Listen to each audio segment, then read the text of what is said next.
What's up, guys? Welcome back to the garage. So we finally got the CJ in here. We're going to get some work started on it. I'm going to start with a little bit of a tear down. I got to get some parts out to powder coat. I've got a pile of parts I've already ordered. We're going to go over the list of all the things I want to do to get started on this one. We're primarily going to concentrate on the safety and drivability aspect of it. Get it safe, get it comfortable to drive, and then we'll work on the looks. So let's check it out.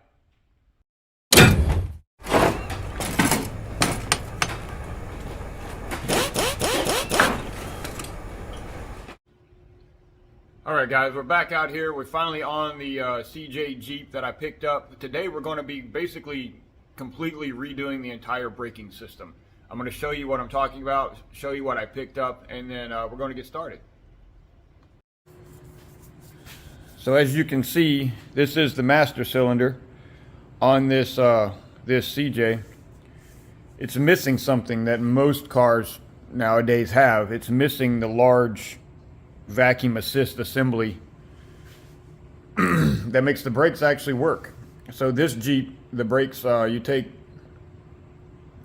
at least one, sometimes two pumps before you get any braking, and it's just not all that safe. For a farm Jeep, fine. Driving on the streets, not so much, especially around here with the traffic we have. So what I've gotten, and I think I may have showed you guys already, we've got a new master, and we've got the vacuum assist booster to go with it. I also have new rubber lines, new brake pads, and we're going to be pulling the calipers off.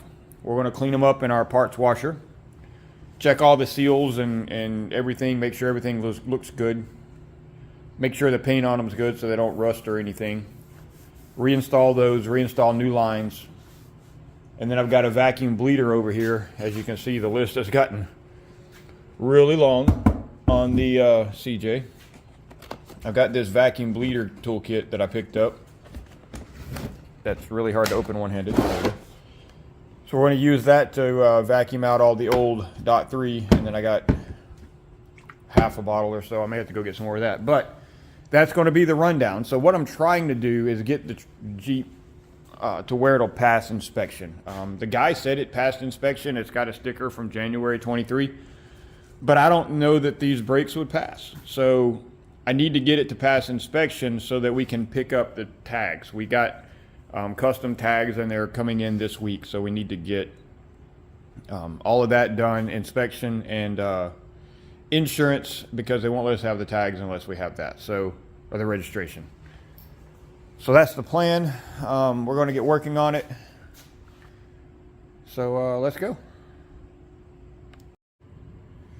right, so the first thing I want to do is I want to go ahead and get these calipers off because they're very dirty. And they need to be cleaned and they need to dry so I can paint them. So we're going to get started on that first. It's pretty straightforward on these older Jeeps. There's just two bolts here and here, and then that whole caliper will lift off. There should be another set of bolts down inside under here that I haven't really looked at yet to get the caliper bracket off. I may take that off, I may just paint it in place, but you know, while I have this stuff off, I want it to clean it up so it'll look good. I'm going to go ahead and check out this hub too. The other side, these bolts were super loose and you could actually see a gap in there. So I'm going to pull this hub cover off, make sure it's got grease in it, make sure nothing looks broken, just while we're in here, maintenance type stuff. And then we'll put it all back together with new rubber hose and get to working on the master cylinder, because that one's going to be a little more in depth. All right, looks like it's going to be a very snug 7mm Torx bit there for these slide pins. So we're going to get that knocked out, get this caliper off, and have a look at it. Alright, something to note.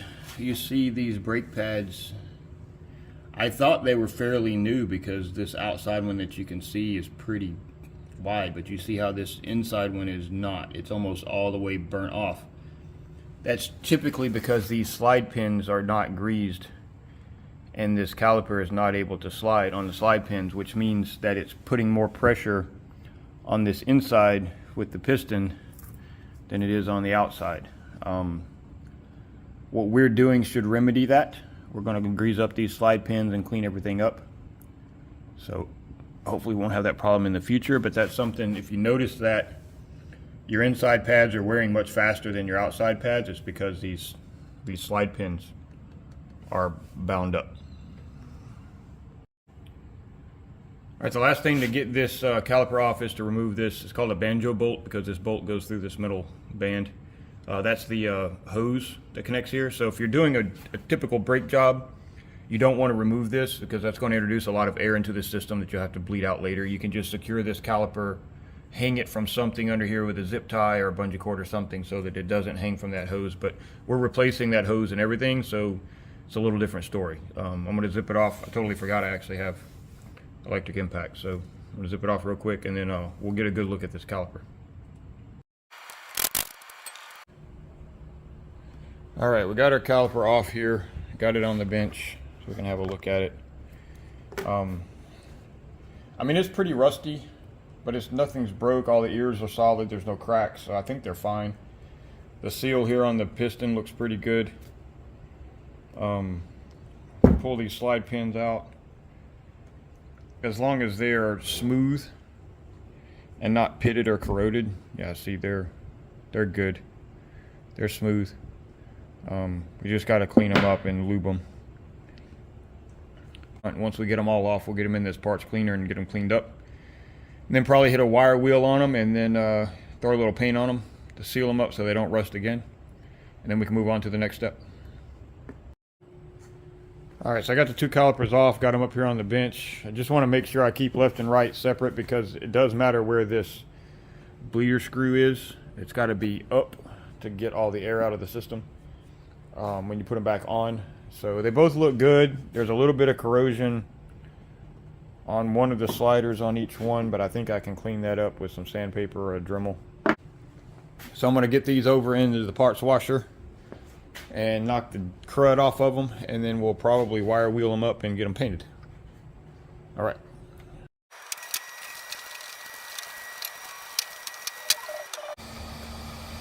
So one tip of work smarter, not harder. I was able to chuck, see, I had some corrosion on this one's good and clean, but this one you can see there's some corrosion on the end there. And I was hitting it with this sandpaper, and I mean it was working, but I figured out that I could chuck it in my drill and then just hold it with sandpaper. Look at that. This will make it a lot faster. You can see this one, I haven't messed with this one yet. You can see how corroded it is.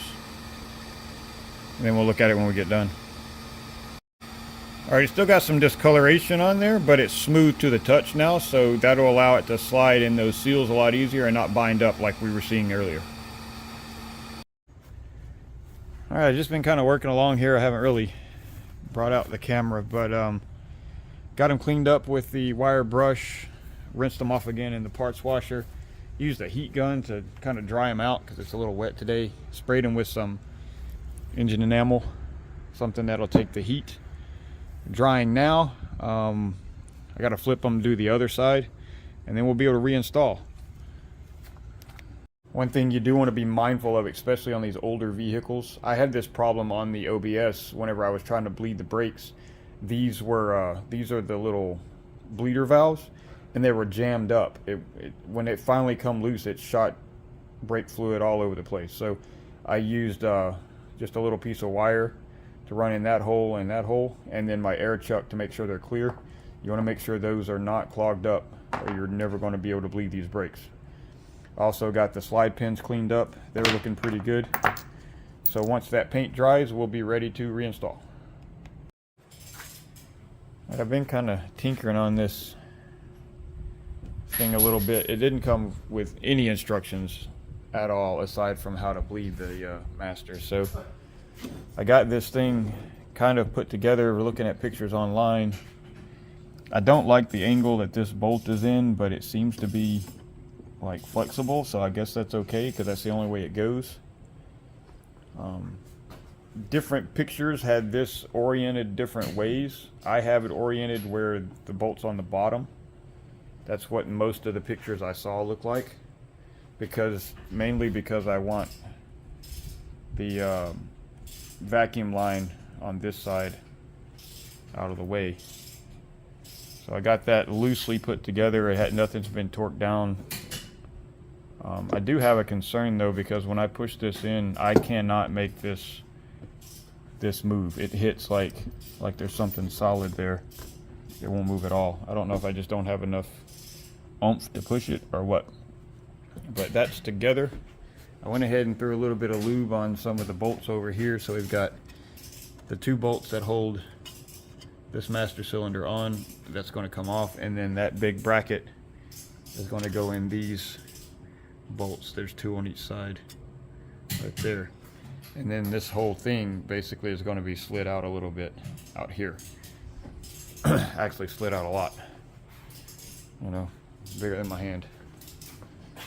So it'll be all the way out here for the master cylinder. So hopefully everything fits. These lines are going to have to be stretched a little bit. The next thing on the list is going to be bleeding this master cylinder and getting it ready. It comes with ports on both sides, but it comes with plugs for the ones that you don't use. So I'm going to get these plugs inserted on this side, because if you look at this one, left side only, right? And then once we get that done, we've got some hoses in this box and some instructions on how to bleed. You want to bench bleed this because there's going to be a lot of air in that system, and you want to get all of that out before you start trying to get it out of your lines. So I'm going to get set up to do that real quick, and then next step. Alright, so I got the plugs in, I got the lid taken off. This little bleeder kit comes with the set, and I'll be sure to put the link in the description here. It gives you some instructions, but it's real super simple. You put these little black tips in the end of these clear hoses, and then those go inside where your brake lines are eventually going to connect. There's a little nipple in there, right? So you stuff that in that hole, and then you bring this around and you put it in this little clip holder like that. And what's happening is, as you push in here, mimicking what happens when you push the brakes, it's going to cycle fluid out of these, which would typically be pushing it out into your brakes, but it's just going to push it back into the reservoir so you don't lose that onto the ground, and it'll bleed. You keep doing that until there's no bubbles in these lines, and then once that's done, then it's bench bled and ready to be installed. Alright, got this bleeder set up, installed. I got the little pins plugged into there. They're just friction held in, so I'm kind of concerned that they're going to blow out, but we'll see. And then, just like I said, goes right back into your reservoir. And then I got the reservoir with some fluid in it, so I'm going to grab a screwdriver here. That's why you have it at a bench, so you can just push on this.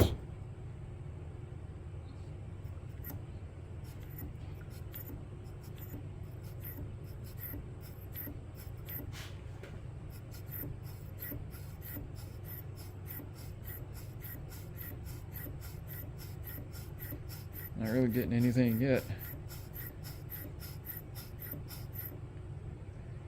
Just blowing air. Alright, I'm gonna keep messing with it. And once it starts priming, I'll come back. I need both hands.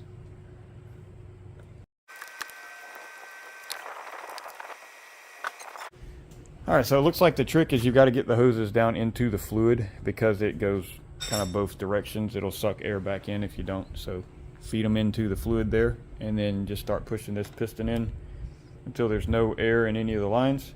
And that's bench bled, so that's ready to go. I do have concern about pulling these out and the fluid just running out, so I'm going to leave it for now until I get all the other stuff installed. And then once I get everything in place, that bolts to the end of this this part here, and then we'll be able to put the brake lines on so it doesn't leak. So I want to try to be completely ready for that, so if it does leak a little bit, maybe I can use these rubber plugs to hold it, and then plugs that came in it, maybe those will hold. But I just don't want to lose all my fluid. I just used what was left of this .3, so I need to grab some more anyway, but I don't want to make a mess. So alright, so weather cleared. It's a nice pretty day now, so I got the calipers back out here in the sun. Let them finish curing. That paint dries really fast. I mean, it's not tacky or sticky at all, and it's only been like an hour and a half. So really happy about that. They look real good. Next step is going to be getting these brake pads off. So I've never done this stuff before. I mean, I've done brake jobs before, but not on this specific model, so I'm kind of learning as we go here. But it looks like pry these springs up and out of the way, and then that allows the pads to slide out. There's a spring on the bottom too. So I'm gonna grab a flathead screwdriver and knock those out and get these pads off. And then we'll get the new ones in and get the calipers back on. Another little tip for you guys. I did not know it, but these pads are different inside and outside. And since I'd already taken these pads off, I don't really know which is which. So always only do one side at a time. See, these are still on there in the proper orientation, so I can grab one of these pads and I can take it over here and go, hey, you fit? So this one with the slant and the hole is the inside. Now we know.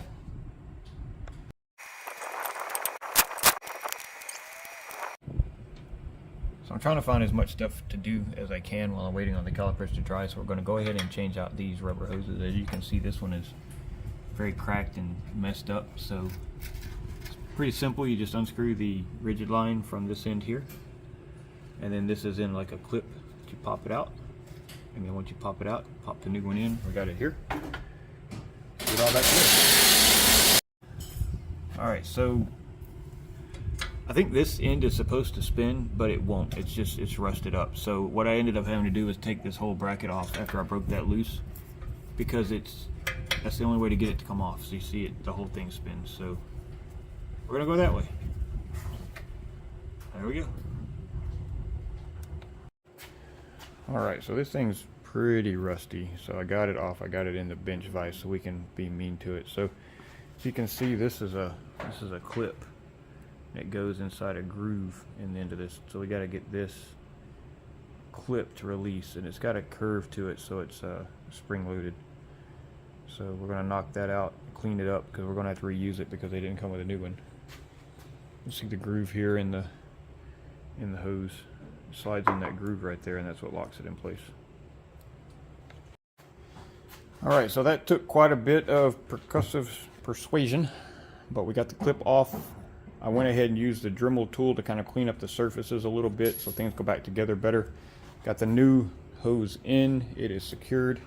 We're ready to reinstall this side, and we knock out the other side.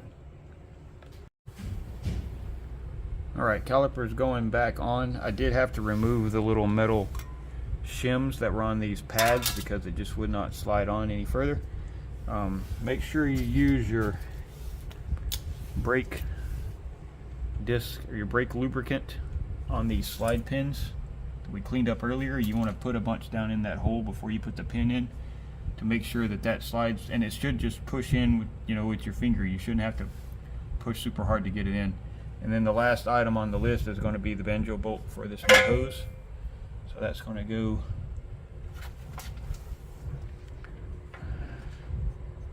right in there, and then make sure you use new washers wherever I put them. They're right here. Make sure you use the two new washers, one on either side of this metal piece. That's your seals, so they go like that, but on each side. All right, I'm gonna get that knocked out, and then we'll call this side done.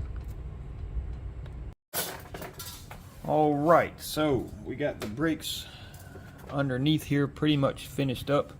We got new pads, we cleaned up the calipers, we greased up the slide pins, we made sure that the bleeder valves were clear, we put new lines on. Really need to the rotors could be turned, but I mean, that's a lot. That whole thing has to come off, so I'm not going to deal with that right now. Got both sides done. Next is going to start on this guy. I have no idea what I'm doing. We're just going to kind of figure it out as we go. But hopefully it's straightforward enough that we can figure it out. All right, so we got the old master out. A few things to note. These are not threaded captured inserts. They are nut bolt. So you need an extra set of hands on the inside and the floorboard to hold the nuts on the backside. The other thing, there was just a little piece of wire holding, I don't know if you're going to be able to see it because it's really dark under there. Holding, it was almost like where you would have a cotter pin on the brake rod over here. Let's see where I'm at. That right there. It was just a piece of wire. And when I went to pull it, it broke. And it broke in the hole. And I spent the last hour trying to dig that out. I broke 2 drill bits. But I finally got it out. So now it's time to start putting the new stuff back on. Finally. Alright guys, this has been challenging. So finally got the bracket reinstalled. I had to take the linkage off.